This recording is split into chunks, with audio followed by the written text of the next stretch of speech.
중국 사람들의 그 1%는 여러분 해외에서 일본에서 물을 공수해서 먹는다 그럽니다.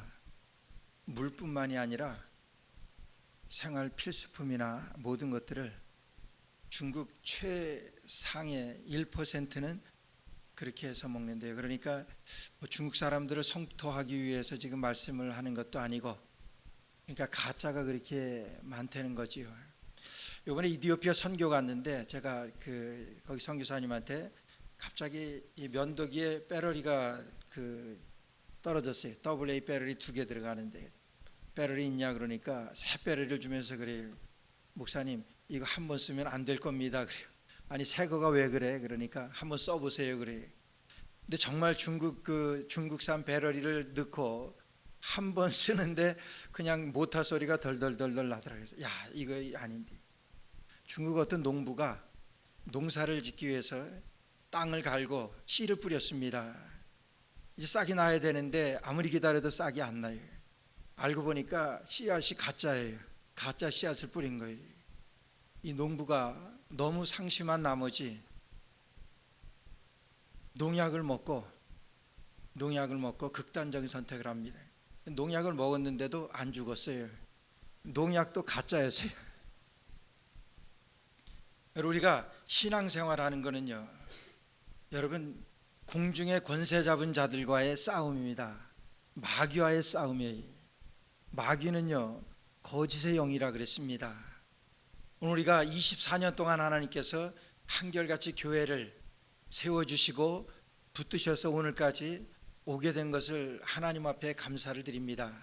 여러분, 정말 우리가 교회가 성장하고 정말 우리가 믿음으로 살아가는데 제일 중요한 인테그리티는 여러분 신실함이에요. 신실함에 대한 여러분 거짓과의 싸움입니다. 2차 세계대전 말 미국과 영국의 연합군이 독일과의 전쟁을 종결시키기 위해서 마지막 작전을 여러분 구상을 했습니다. 잘 아시는 대로 1944년 6월 6일 날 프랑스의 한 해안 노르망디라고 하는 그 해안에 이제 그곳에서 전쟁을 벌이는 그런 노르망디 상륙 작전을 이제 계획을 합니다. 근데 그 비밀이 독일군한테 넘어가게 됩니다. 독일이 알았어요. 그래서 독일군이 철저하게 그 노르망디를 사수하는 거예요. 그런데도 노르망디 전투에서 미영 연합군이 승리하게 됩니다. 어떻게 승리한 줄 아세요? 그 전쟁에 사용된 모든 전술이나 전략이나 이 전쟁 물자는 대단합니다. 9,000척의 선박으로 100만 명이 그 적은 이 항해 노르망디에 여러분 상륙하게 됩니다. 17만 대의 차량을 싣고 왔어요. 17만 대. 702척의 전함과 그 다음에 200척의 해정 그것이 동원됐습니다. 사상 최대 유례 없는 사상 최대의 그런 전투력을 그 한 곳에 집중시킨 거예요. 여러분, 이 전쟁에서, 이런 엄청난 전쟁에서 미국, 영국 이런 연합군의 승리로 인해서 여기서부터 승기를 잡게 되고 2차 대전을 승리로 이끌게 되어진 그러한 전쟁입니다. 여러분, 그리스도인들은 이 세상에서 우리가 살아가면서 전쟁과도 같은 그런 삶입니다. 전쟁입니다.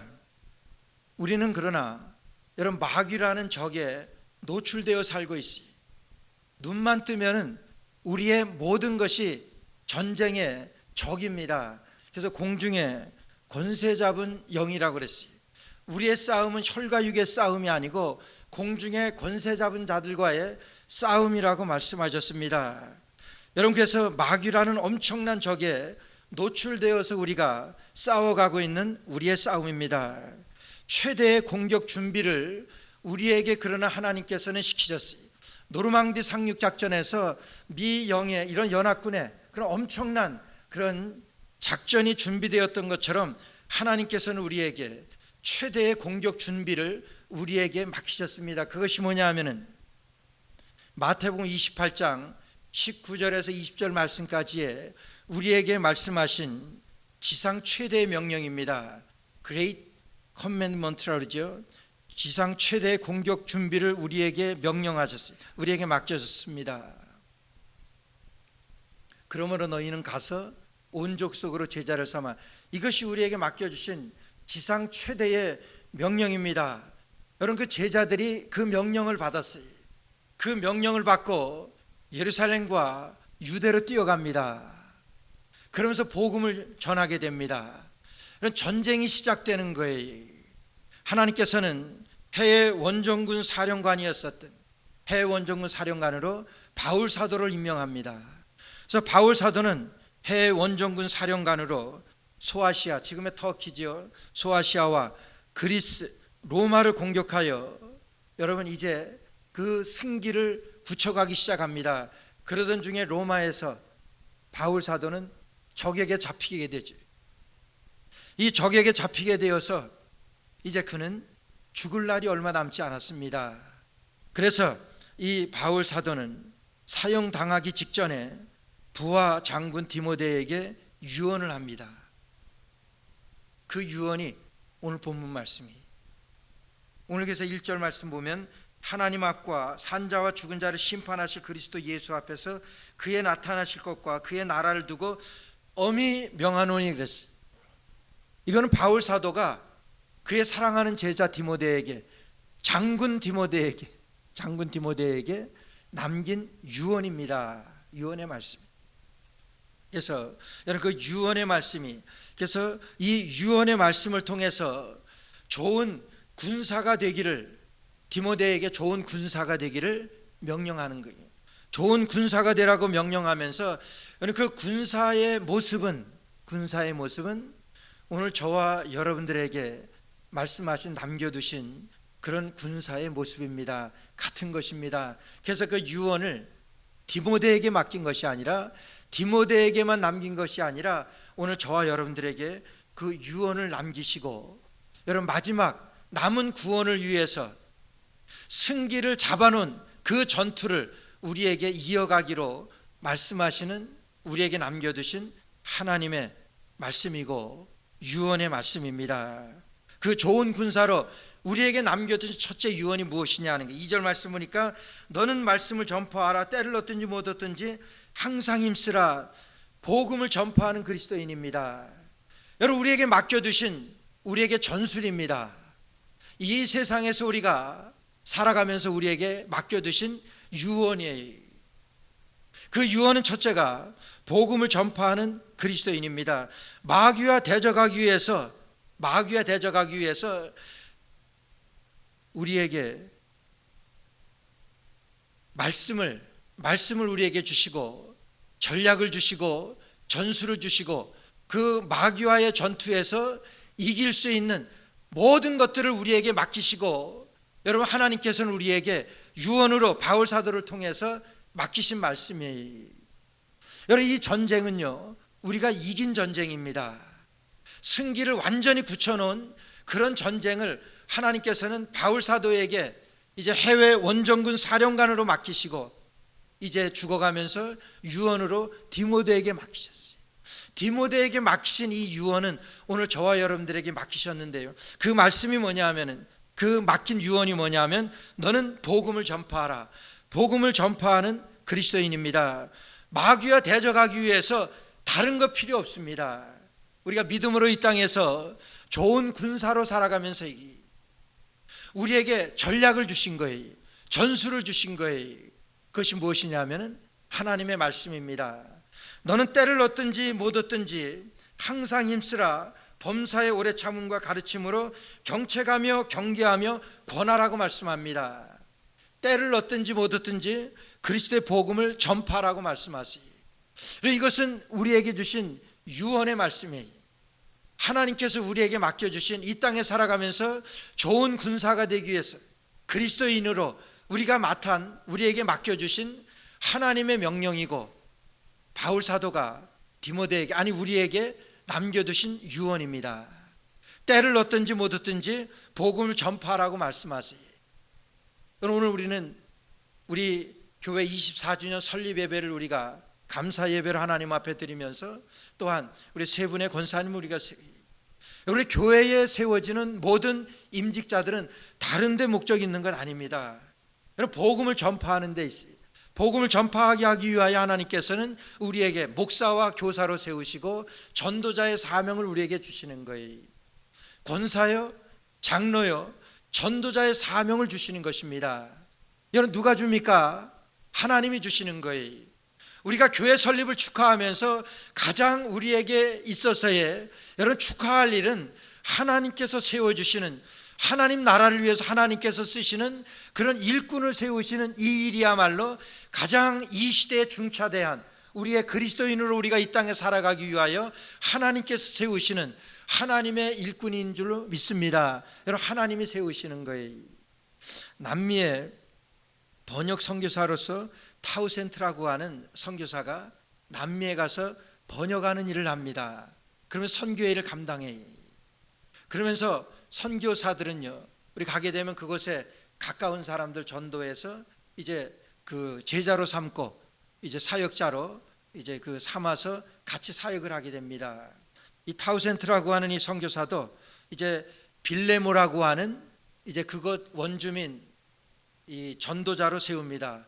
원주민 전도자로 세워서 하나님의 일을 같이 하는데 힘을 쓰게 되는 거예요. 같이 하게 됩니다. 여러분, 전도하게 하는 거예요. 이 빌레모라고 하는 이 현지인이 전도하다 보니까 힘들어요. 너무 어렵습니다. 그러니까 하루는 이 타우센트라고 하는 선교사님한테 찾아와 가지고, 선교사님, 저 이거 못하겠습니다. 저희 전도자의 이 일 저 사임하겠습니다. 그리고 사직서를 가지고 왔어요. 난감해요. 이 사람 데리고 내가 사역을 해야 되는데. 그래서 한참 생각을 했어요. 그러다가 그 빌레모라고 하는 그 제자에게 그렇게 말합니다.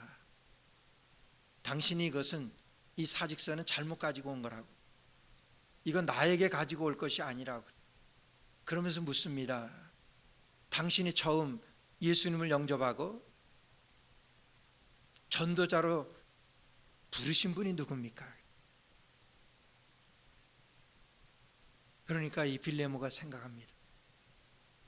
나를 사랑하셔서 그리스도를 영접하게 하고, 그리스도를 영접하고 하나님께서 전도자의 사명을 주신 분이 하나님이시라는 거 하는 것을 거기서 다시 알게 돼요. 이 사직서는 내게 가지고 올 것이 아니라 하나님에게 내야 될 것이라 그래. 거기에서 크게 회개하고 그가 주의 사역에 매진했다고 하는 그런 간증이 있어요. 우리의 일꾼들을 세우는 것은 제가 세우는 거 아닙니다. 저는 임명하는 거예요. 하나님 부르셔서 하나님께서 맡겨주신 이 사역, 그 일을 감당하는데 무슨 일을 하게 하시기 위하여 하나님께서 세우십니까? 복음 전하게 하기. 너는 때를 얻든지 못 얻든지 복음을 전파하라고 말씀하세요. 여러분, 목사요, 장로요, 권사요, 집사요, 복음 전하게 하기 위해서 하나님께서 세우시는 것입니다. 예루살렘 교회를 세우시고 하나님께서는 예루살렘 교회에 문제가 생길 때 7 집사를 세우잖아요. 7 집사를 세우고선 그 7 집사에게 교회의 일들, 구전 일들 감당하게 했습니다. 근데 성경에 보면은요, 그들이 했던 일들을 말하는데 그들이 교회의 사역에 있어서 교회 봉사하는 그런 일은 성경에 나오지 않습니다. 사도행전 6장에 보니까 그들이 집사로 부르심을 받고 그들이 했던 것은요, 복음 전하는 거예요. 스데반은 복음을 전하다가 돌에 맞아 숨겨요. 하나님께서 이 일을 위하여 하나님께서 나를 복음 전하는 자로 세우셔서 권사로 세워, 장로로 세웁니다. 뭐 하라고 세워요? 복음 증거하라고 세워요. 여러분, 빌립 집사는요, 그냥 광야로 나가게 해요. 집사로 세웠으면은 그냥 교회에서 봉사하고 여러분 헌신하고 그래야 되는데 광야로 내보냅니다. 광야, 사람도 없는, 아무도 없는 곳으로 빌립을 내보내요. 왜 내보냅니까? 하나님께서는 그곳에서 사람 만나서 복음 전하게 하기 위해서. 제가 지난 주간에 이디오피아를 다녀왔어요. 일찍이 이 빌립 집사에게 그 이디오피아의 여왕 간다게의 국고를 맡았던 그 종이 예루살렘으로 왔다가 다시 에디오피아로 돌아가는 그 길에서 뭐 받아가지고 읽고 있는데 뭔지 이해가 안 가요. 하나님께서는 그것을 위해서 빌립 집사에게 광야로 나가게 한 거예요. 집사가 하는 일이 무엇입니까? 교회 굳은 일들, 교회 행정이나 여러분 그런 거 감당하는 것이 집사 아니에요? 성경에는 그 일을 말씀 안 해요. 때를 얻든지 못 얻든지 그리스도의 복음을 전파하라고 말씀하시고 그들이 했던 일들은 오로지 복음 전하는 그 일만 성경에서 우리에게 증거합니다. 오늘 우리가 창립 24주년을 맞이하면서 오늘 권사님으로 세우시는 그 일들은 다른 데 없습니다. 때를 얻든지 못 얻든지 그리스도의 복음을 전파하라고 말씀하셨어요. 이 일을 위해서 하나님께서 부르신 줄 믿습니다. 하나님께서 우리 24주년 우리 교회 경축일이지, 우리 설립 기념일이지, 24주년이나 되었습니다. 그러면서 많은 사람들을 하나님께서 세우게 하셨어요. 믿거나 말거나 그 모든 사람들에게 하나님께서는요, 여러분 하나님께서 주신 그 사명은 다른 데 있는 것이 아니라 내가 엄히 명하노니 네가 때를 얻든지 못 얻든지 그리스도의 복음을 전파라고 말씀하세요. 다른 거 없습니다. 여러분 유언으로 남기신 말씀이에요. 우리가 이 땅에 살아가면서 그리스도인으로 살아간다고 하는 것은요, 우리가 복음 증거하기 위해서 우리를 이 땅에 부르신 하나님의 뜻입니다. 하나님께서 우리를 그 일을 위해서 결실이 어떠하든지 항상 복음을 전파하라고 말씀하시는 거예요. 그래서 오늘 이 시간도 여러분 임직하면서 제가 여러분들에게 부탁드리고 싶은 건 그거예요. 세우는 분은 하나님이십니다. 하나님이 부르셨어요. 왜 부르셨습니까? 그리스도의 복음 전파하라고 부르십니다. 다른 데 없어요. 복음만 전파하면 되는 거예요. 두 번째로 우리 주님께서 우리에게 명령하신 명령은, 그 유언으로 남기신 말씀은 여러분 고난을 자처하는 그리스도인이, 고난을 자처하는 3절 말씀부터 5절 말씀까지 보게 되면 때가 이르니 사람이 바른 교훈을 받지 아니하며 귀가 가려워서 자기의 사익을 쫓을 스승을 많이 두고 또 그 귀를 진리에서 돌이켜 허탄한 이야기를 쫓으리라. 여러분 지금 세상이 이렇다고 하는 거예요. 우리 주님께서 우리에게 맡겨두신 두 가지 사명은요, 여러분 전파하는 것하고 가르치는 거예요. 그러므로 너희는 가서 온 족속으로 제자를 삼아 아버지 아들과 성령 이름으로 세례를 주고 내가 너희 가르쳐 분반 모든 것을 가르쳐 지키게 하라고 말씀하시, 전파하라고 말씀하시고 가르치라고 말씀하시. 여러분 그래서 우리가 이 땅에 살아가면서 정말 주님의 좋은 군사로 우리가 24주년 우리 교회 설립일에 정말 하나님 앞에 우리가 감사함으로 예배드리면서 우리가 이 유언의 말씀을 받아야 될 것은 고난을 자처하는 그리스도. 요즘 세대는요, 오늘 3절과 4절에 있는 그런 세대, 사람들이 바른 교훈을 받지 아니하며 귀가 가려서 자기의 사익을 다른 말이 아닙니다. 여러분 이 세상에서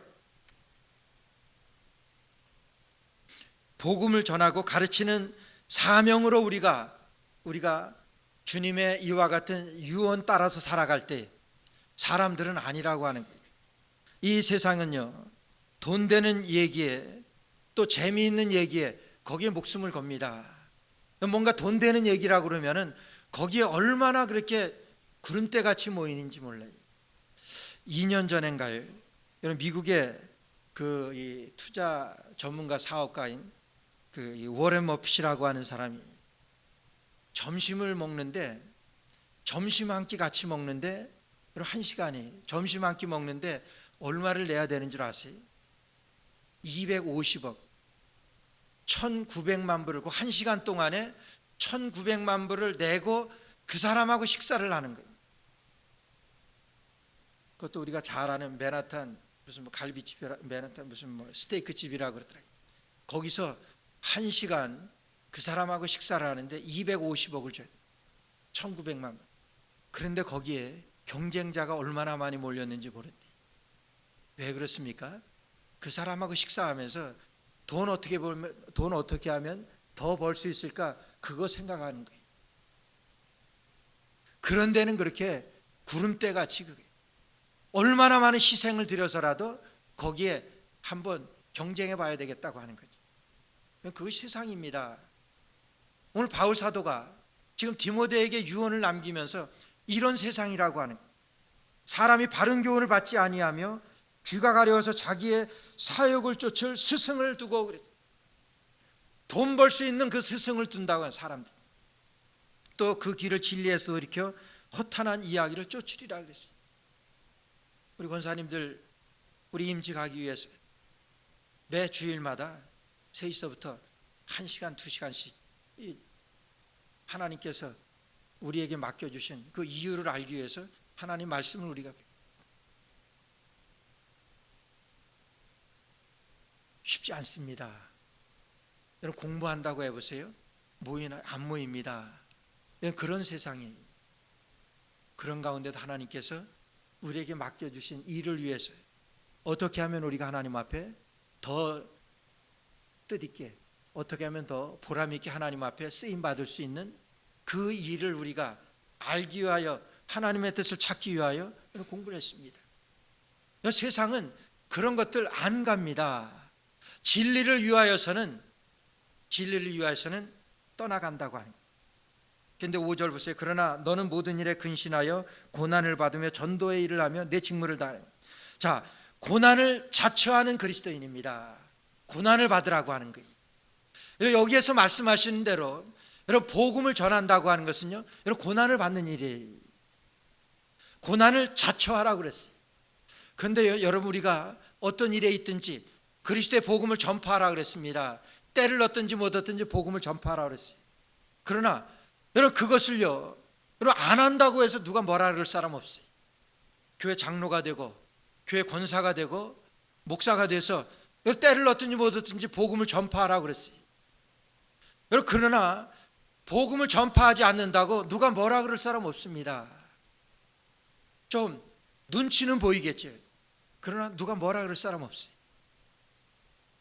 지난 주간에 이디오피아 그 닷새 동안 다녀오면서 19시간 비행기를 타요.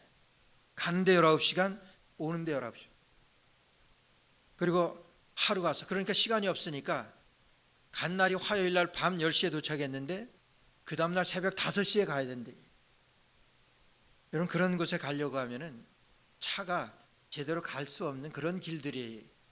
그래서 이따 친교 시간에 잠깐 이 선교 다녀온 그런 보고를 잠깐 하면서 그 영상 찍어온 거를 여러분들이 보여드리겠지만, 가다가 차가 더 이상 갈 수 없어가지고 그 장비들을 그걸 들고 또 갑니다. 새벽 5시에 갔다가 그날 밤 10시에 왔어요. 거기서 잘 수가 없기 때문에 얼마나 감사한지 몰라요. 여러분 거기에서 자려고 하면은 전기가 안 드는 곳인데, 그런 곳에서 자려고 하면은 그냥 움막에 바닥이 그냥 땅입니다. 전기가 안 들어오니까 뭐 벌레나 이런 것들. 그래서 제가 지난 시간에도 말씀드렸지만 그냥 핸드폰을 탁 키면은 벌레들이 그냥 후수수 하면서 도망가요. 바퀴벌레 이런 것들이. 그런 데서 자야 돼요. 그래서 조금만은 좀 면해야 되겠다. 그래서 어떻게 해서든지 갑시다. 그래서 10시에 그렇게 그 아디스아바바 수도까지 와서 숙소에서 편하게 자게 됐는데, 그리고 그 다음 날 오게 됐어요. 제가 생각하니까 이게 웬 생고생이냐. 그럼 제가 거기 갔다 오지 않는다고 해서 누가 뭐라 그럴 사람 하나도 없습니다. 아니 다들 말렸어요. 목사님 거기 그렇게 안 가셔도 되잖아요. 안 가도 됩니다. 왜 갑니까? 거기 선교사가 있어요. 이 일을 맡겼잖아요. 내가 하지 못하면 그 사람들을 돕는 그 일을 우리 하나님께서 우리에게 유언으로 맡기셨잖아요. 거기에 박수열 선교사님이라고 하는 분이 계세요. 제가 만나지는 못했는데, 제가 올 때 JFK로 왔어야 되는데 이 비행기표가 어떻게 돼서 굉장히 비싸서 뉴욕으로 오게 됐어요. 참 이해가 안 가. 하나님께서 왜 선교인데 좀 편하게 좀 가까운 데로 이렇게 오게 하시지? 왜 김창희 목사 고생시키느라고 왜 유학으로 오게 하셨나요? 참 의문이 많았어요. 근데 그 의문이 오는 동안에 풀려지더라고요. 오는 비행기에서 그 뉴저지 필그림 교회 선교 목사를 만나게 됐는데, 그 목사가 공항에서부터 저를 이렇게 힐끔힐끔 봐요. 그런데 꼭 중국 사람 같이 생겨가지고 저 사람 왜 뭐 날 보지? 그런 마음으로다가 전 쳐다도 안 보고 그랬어요. 근데 비행기를 타서 바로 또 그것도 바로 이렇게 대각선을 옆자리 톡톡 치면서 목사님이시죠 그래요. 왜 깜짝 놀라서 중국 사람인 줄 알았는데 한국 사람이네요. 제가 그러니까 예, 저 목사예요. 저 선교 목사예요. 그러시더래요. 근데 필그림계 선교 목사님.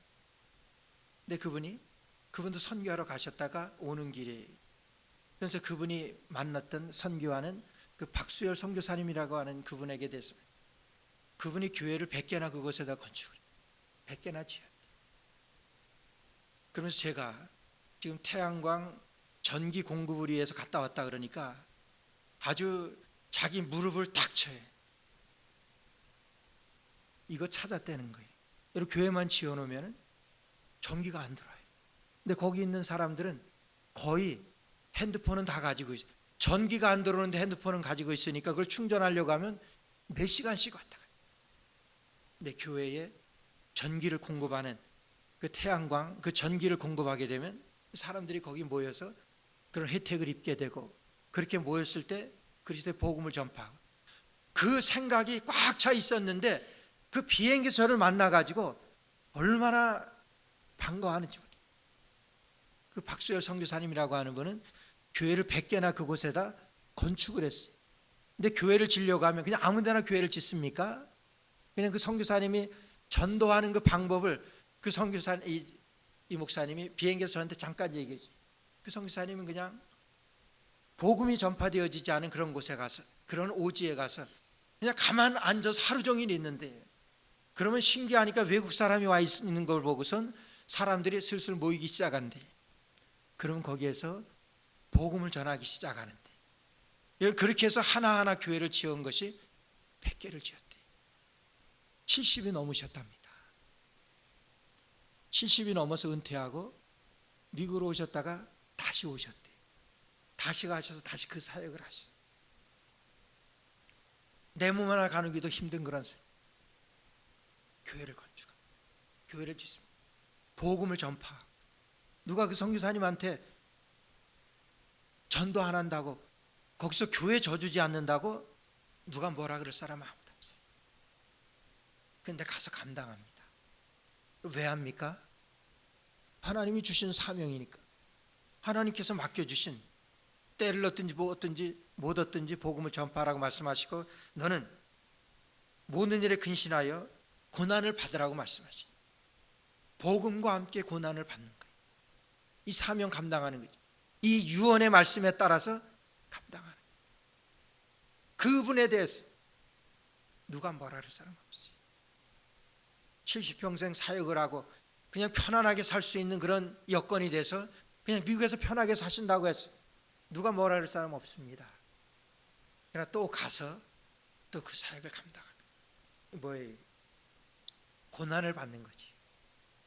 복음과 함께 고난을 받으는 거지. 그런데요, 여러분 그렇게 감당하는 사람들이 그거 어떻게 합니까? 억지로 합니까? 아니에요. 억지로 못해. 저한테도 그래. 그 19시간 비행기 타고 가서 하루 사역하고 그 새벽에 또 와야 되는 그거 누가 저 시킨다고 하면 저 시키면 글쎄요 시키면 할지 모르겠는데 저 시키면 안 할 것 같아. 제가 해야 되니까 하는 거지. 마찬가지입니다. 그리스도를 위해서 복음과 함께 고난을 받는 것은 우리 그리스도인들에게 말씀하신 유언이에요. 유언으로 남긴 디모데에게 유언으로 남긴 바울 사도의 유언이 바울 사도의 유언이 아니라 하나님께서 우리에게 남겨두신 유언이라. 고난을 받는 것입니다. 여러분 이 일을 위해서 우리 직분자로 오늘 세우시는데 여러분 세워서 안 해도 아무것도 안 해도 누가 뭐라 할 사람 없어요. 눈치는 좀 보일지 몰라. 그러나 오늘 바울 사도는 엄히 명령한다고 말씀하세요. 엄히 명령한다. 복음과 함께 고난을 받으라고 말씀하세요. 그런데요, 여러분 그것 하는 사람들이 억지로 합니까? 아니에요. 자원해서요. 그러면서도 얼마나 기쁜지 몰라요. 얼마나 기쁨이 줍니다. 여러분 감당하면서도 얼마나 그 감격이 있는지 몰라요. 하나님께서 보여주시는 우리가 현재 당하는 고난은 우리가 받을 장차의 영광에 좋게 비교할 수 없다 그랬어요. 그러니까 복음을 전하면서도 그렇게 힘든 데 가서 사역을 하면서도 기쁨으로 감당을 합니다.